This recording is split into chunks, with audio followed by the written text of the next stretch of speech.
सम्मानित साथियों, नमो बुद्धाय, जय भीम। आज के अम्बेडकर संदेश में आपका हार्दिक स्वागत है। आज के अम्बेडकर संदेश में हम बात करेंगे साउथ वेल्फेयर कमेटी ने प्रांतीय विधायिका में दलितों को कितना प्रतिनिधित्व मिलना चाहिए, इस संबंध में जो रिपोर्ट बनाई है, रिपोर्ट जो प्रस्तुत की है गवर्नमेंट के सामने, वो रिपोर्ट बाबा साहब ने इसका स्टडी किया और बाबा साहब ने देखा कि ये तो अन्याय और अनुचित है। साथ ही साथ सिर्फ दलितों के बारे में ही नहीं बल्कि अल्पसंख्यकों के बारे में भी, मुस्लिमों के बारे में भी यहाँ पर जो रिपोर्ट प्रस्तुत की गई है। और इतना ही नहीं मेरे साथियों, राज्यों के आधार पर, राज्यों की जनसंख्या के आधार पर जो निर्वाचन की सीटें प्रदान की गई हैं साउथ वेल्फेयर कमेटी के अनुसार, वो बेहद अन्यायपूर्ण है। ये बात बाबा साहब कहते हैं। तब बाबा साहब यहाँ पर इस रिपोर्ट से, यानी कि साउथ वेल्फेयर कमेटी की रिपोर्ट से असंतुष्ट होते हैं और ऐसे में बाबा साहब अपनी स्वयं एक रिपोर्ट तैयार करते हैं। और वो रिपोर्ट यहाँ पर बाबा साहब डॉक्टर अम्बेडकर संपूर्ण वाङ्मय खंड 4 में संपूर्ण रिपोर्ट यहाँ पर हम आपके समक्ष रख रहे हैं। एक एक कर अम्बेडकर संदेश के माध्यम से हम आपके समक्ष बाबा साहब की जो संपूर्ण लेख है, संपूर्ण रिपोर्ट है, वो हम आपके समक्ष प्रस्तुत कर रहे हैं। आज के अम्बेडकर संदेश में विशेष बात होगी प्रांतीय विधायिका में साउथ वेल्फेयर कमेटी की रिपोर्ट पर बाबा साहब ने जो पलटवार किया है, जो तर्क दिए हैं, जो तथ्यात्मक चीजें यहाँ प्रस्तुत की हैं, सबूत रखे हैं, प्रमाण रखे हैं, उन सभी को हम आपके समक्ष रखने वाले हैं। सम्मानित साथियों, आज के अम्बेडकर संदेश में बाबा साहब ने दलितों के बारे में, दलितों को कितनी सीटें मिलनी चाहिए और क्या सही मायने में न्याय संगत और सही मापदंड क्या होना चाहिए, इस संबंध में बाबा साहब ने बड़ा सुंदर मार्गदर्शन किया है।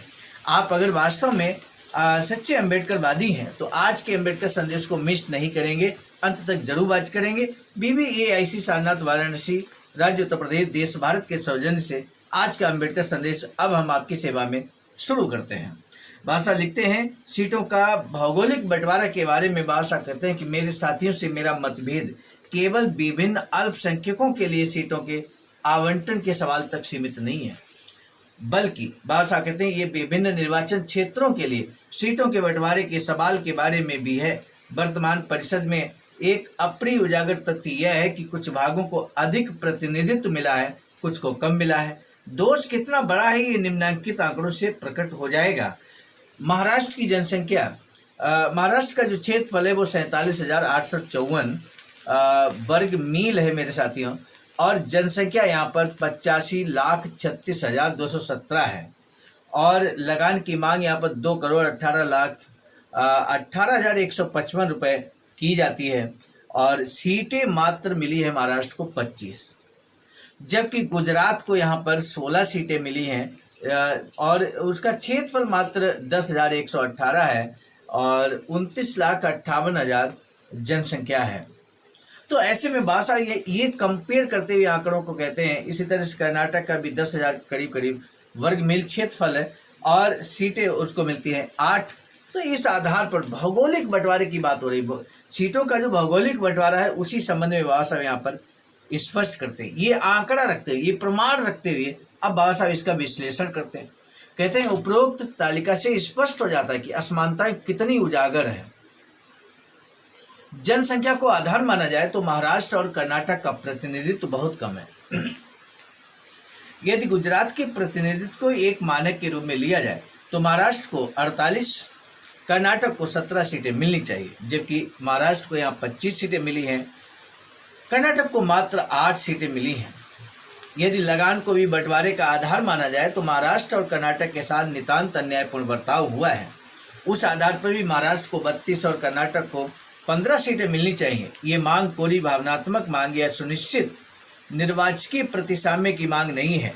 इसके पीछे पर्याप्त सैद्धांतिक औचित्य है, क्योंकि ऐसी प्रणाली में जिसमें किसी निर्वाचन क्षेत्र में एक वोट की कीमत ज़्यादा है और दूसरे में कम है, तो उस पर आपत्ति की जा सकती है कि अपने शासकों के चयन में समुदाय के प्रत्येक सदस्य का हिस्सा शेष लोगों में से प्रत्येक के मुकाबले बराबर नहीं है। यदि सभी सीटों के 100% समान मूल्य के सिद्धांत को राजनीतिक न्याय का मूल सिद्धांत न माना जाए तो भी इस प्रकार के विभेद ऐसे दुष्परिणाम पैदा करते ही हैं कि देश के किसी एक भाग या मत समूह या हित समूह को अधिक प्रतिनिधित्व दे दिया जाए और दूसरे ऐसे समूह का अहित हो जाए। अनुभव से पता चलता है कि सीटों के बंटवारे वर्तमान बंटवारे के कारण प्रेसिडेंसी के कतिपय भागों में विधायी तथा प्रशासनिक कार्य के गुरुत्व केंद्र का अनुचित विभाजन हो गया है और उससे प्रेसिडेंसी के अन्य भागों को क्षति हुई है। उसका नतीजा यह निकला है कि अन्य भागों को अनजाने में सरकारी रियायत और ध्यान के काफी बड़े अंश से वंचित कर दिया गया। इस व्यवहारिक दृष्टिकोण के आधार पर सीटों का बंटवारा ऐसी शिकायत है जिसके औचित्य को नकारा नहीं जा सकता। वर्तमान स्थिति में कर्नाटक और महाराष्ट्र प्रांत की सरकार पर कभी भी वह प्रभाव नहीं डाल सकते हैं। इसलिए इस आशंका का प्रबल कारण है कि वह कटुता घटने के बजाय बढ़ती ही जाएगी और तीव्र से तीव्रतर होती जाएगी। इसलिए ये उचित ही होगा कि जब हम एक प्रतिनिधि और उत्तरदायी सरकार बनाने के लिए प्रशासन तंत्र का आमूल परिवर्तन कर रहे हैं तो इस शिकायत को भी दूर कर दिया जाए। यह एक ठोस शिकायत है जिसे कर्नाटक के साक्ष्य के अनुसार गहराई से महसूस किया ही जाना चाहिए। जैसे जैसे विधान परिषद का दायित्व बढ़ेगा और उसके साथ जैसे जैसे लोक प्रशासन पर उसका प्रभाव बढ़ेगा वैसे वैसे शिकायत भी तीखी होगी ही। इस प्रेसिडेंसी के कुछ भागों को अन्य भागों को क्षति पहुंचाकर अधिक प्रतिनिधित्व दिए जाने का दोष इस कारण उपजा कि साउथ बरो कमेटी ने काफी मनमाने ढंग से कार्य किया और सीटों के बंटवारे के मामले में कोई निश्चित सिद्धांत नहीं अपनाया। मुझे इस बात की खुशी है कि मेरे साथियों ने कहा है कि जहां तक संभव हो सीटों का बंटवारा एक रूपता के सिद्धांत को सीटों के अनुसार किया जाए। परंतु मेरी शिकायत है कि उन्होंने सबसे निकृष्ट सिद्धांत को सीटों के बंटवारे का आधार बनाया है। सरकारी खजाने में अदायगी, निर्वाचकों की संख्या और निर्वाचन क्षेत्र की जनसंख्या, इन तीन विचारणीय मापदंडों को सीटों के बंटवारे का आधार स्वीकार किया जा सकता है। इन तीनों में से निर्वाचकों का मापदंड सबसे अन्यायपूर्ण और अनिश्चित है। पहली बात तो यह है कि जहां मताधिकार इतना प्रतिबंधित है जैसा कि इस समय हमारे यहाँ है तो उसका अर्थ होता है पैसे वालों का राज। इसका अर्थ हुआ कि यदि संपत्ति की योग्यता के मनमाने मापदंड के अनुसार कोई खास क्षेत्र निर्वाचकों का बुनियादी कोटा नहीं बन पाता तो उसे प्रतिनिधित्व मिल ही नहीं पाएगा। दलित वर्गों के लिए बहुमत ने जिस बंटवारे का प्रस्ताव किया है उसे यह एकदम स्पष्ट हो जाता है कि निर्वाचकों की इस कसौटी को अपनाने का यही अनिवार्य परिणाम होगा। इस प्रस्ताव के अनुसार कुछ लोगों में तो दलितों को ढेर सारा प्रतिनिधित्व मिल जाएगा जबकि प्रेसिडेंसी के कुछ अन्य भागों के दलित खाली हाथ रह जाएंगे। जिस सिद्धांत का ऐसा वेतु का परिणाम निकलता हो उसे स्वीकार नहीं किया जा सकता, उसे ठुकराया ही जाना चाहिए। राजस्व का मापदंड निर्वाचकों की संख्या के मापदंड से बेहतर है क्योंकि दलील दी जा सकती है कि सरकार पर असर डालने की शक्ति सरकार को दिए गए राजस्व के अनुरूप हो। ये मापदंड भी अस्वीकार कर दिया जाना चाहिए क्योंकि ये कपटपूर्ण और अपर्याप्त है। उसका कारण यह है कि उगाही करते समय यदि राजस्व न दिया गया हो तो ये जानना मुश्किल हो जाएगा कि किसी राज्य का वास्तविक राजस्व क्या है। एक निर्वाचन क्षेत्र जिसमें काफी राजस्व की उगाही की जाती है उसे सीटों के बंटवारे में घाटा हो सकता है क्योंकि उसका भुगतान दूसरे में किया जाता है। लेकिन इन दोनों मापदंडों के बारे में सबसे गंभीर आपत्ति यह है कि राज्य निर्वाचकों या करदाताओं के लाभ के लिए नहीं होता। न ही राज्य अपने बल प्रयोग केवल उन्हीं तक सीमित रखता है। उसका क्षेत्राधिकार उन सभी लोगों पर होता है जो उसकी प्रजा है। इसका कोई सवाल नहीं होता है कि वह करदाता है या निर्वाचक है या नहीं है। इसमें यह निष्कर्ष निकलता है कि सीटों के बंटवारे के लिए, ध्यान दीजिए मेरे साथियों, सीटों के बंटवारे के लिए जनसंख्या ही एकमात्र और सही और न्याय संगत मापदंड है। ये बात बाबा साहब का कोटेशन है। बाबा साहब बहुत स्पष्ट ढंग से कहते हैं कि सीटों के बंटवारे यानी कि अगर हम निर्वाचन की बात करें, चुनाव की बात करें, वहां पर यदि सीटों का बंटवारा करना है तो जनसंख्या को मापदंड बनाया जाना चाहिए। जिसकी जितनी संख्या भारी उसकी उतनी हिस्सेदारी।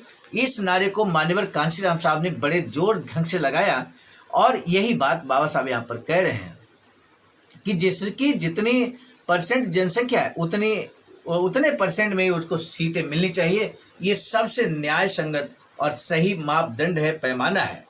इसलिए बाबा साहब कहते हैं इसलिए यही मापदंड इंग्लैंड और ऐसे सभी देशों में अपनाया जाता है जहां प्रतिनिधि शासन प्रणाली है। और मैं ये सिफारिश करता हूं कि बंबई विधान परिषद के लिए सीटों का बंटवारा इसी आधार पर किया जाए, यानी कि जनसंख्या के आधार पर किया जाए। आज के अम्बेडकर संदेश का यही महत्वपूर्ण प्रश्न है। आपको बताना है, कमेंट सेक्शन में आपको बताना है सीटों के बंटवारे के लिए सही और न्याय संगत मापदंड क्या है। मेरे साथियों, बहुत आसानी से इस प्रश्न का जवाब आप दे सकते हैं। कमेंट सेक्शन में हम आपके जवाब का बेसब्री से इंतजार करते हैं और इस प्रश्न के जवाब का भी बेसब्री से इंतजार करेंगे। आज के अम्बेडकर संदेश को मेरे साथियों सारगर्भित होने के नाते, सटीक और सत्य होने के नाते, तथ्यात्मक चीज़ों पर आधारित होने के नाते इस अम्बेडकर संदेश को जरूर सभी सम्मानित अम्बेडकर मिशनरी साथियों तक जरूर भेजिएगा। मेरे साथियों, सेंड कीजिएगा, शेयर कीजिएगा, ये हमारा आपसे विशेष निवेदन है।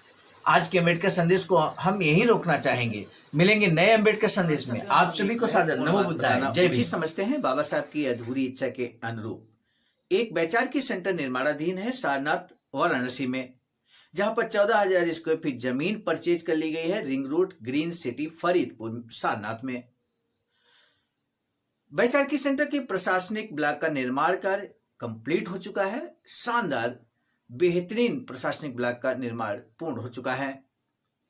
आगे अब मुख्य भवन को बनाने की बारी हम सबकी है और इस हेतु आप दिए गए अकाउंट नंबर पर अपना अमूल्य योगदान कर सकते हैं।